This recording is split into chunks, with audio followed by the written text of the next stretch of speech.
السلام عليكم. لا تنسوا الإعجاب والاشتراك في القناة تشجيعا لنا لمزيد من العطاء والتألق. السلام عليكم ورحمة الله وبركاته أصدقائي ومتابعيني، أهلا بيكم. النهاردة هنتكلم مع بعض عن مرض خطير جدا بيصيب فروخ العصافير. هنتكلم عنه بالتفصيل وهنتكلم عن علاجه، بس لو انت ضيف جديد عندي يا ريت تشترك في القناة وتفعل زر الجرس عشان يوصلك كل جديد مني، وعشان تدعمني وتشجعني ان انا اقدم لك كل جديد ان شاء الله. هنتكلم النهارده عن مرض اسمه نيوكاسل. المرض ده مرض خطير جدا بيصيب الفروخ وبيصيب الكبار وبيصيب الشباب. المرض ده مرض فيروسي بيصيب الطيور،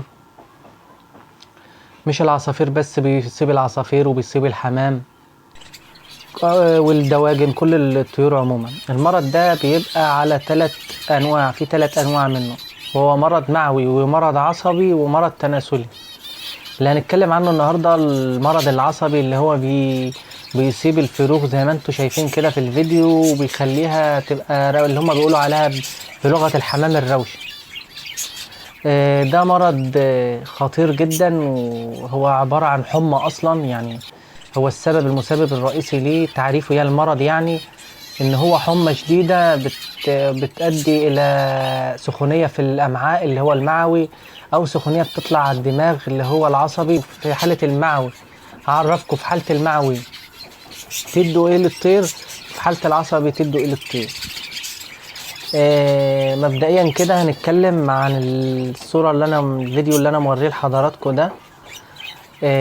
ازاي لو الطيور عندك زغاليل طلعت كده تتصرف معاها ازاي، لان ده مرض خطير وسريع الانتشار، فلازم تاخد احتياطاتك منه. لو ظهر عندك اي حاجة من دي، اول حاجة بتعملها بتعذر الطير هو واللي معاه. يعني بمعنى ان انت لو حاطط مربي في اقفاص مش جماعات، لو حتى مثلا طيرة لقيت زغاليلها، لو لقيت الزغاليل كده تعرف ان الاب والام برضه حاملين للمرض لكن مش باين عليك، فلازم تعزل القص كله عن بقية العصافير، وتبتدي تطهر بمية بكلور وتطهر المكان كويس، لان ده مرض بيتنقل عن طريق النفس، مرض خطير يعني. طب لو انت مربي في جماعات، يبقى اللي هيرسع التعبان هيرسع السليم، يعني هتعالج كله بنفس الطريقة اللي انا بقول لك عليها دي.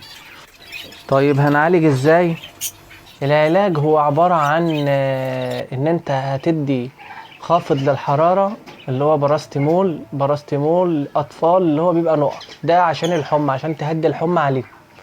هتدي براستيمول 5 نقط على نص المسقى لو انت بتربي في اقفاص. طب لو بتربي في جماعات، هتحط 2 سنتي على اللتر المية وتشرب منه العصافير براستيمول، وهتدي معاه مضاد حيوي زيثروميسين جرام منه على لتر ميه. من الزيثروميسين هتحط جرام على اللتر ميه، وهتدي اسبرين مع الحاجات دي عشان الاسبرين يعمل سيولة في الدم عشان التجلطات.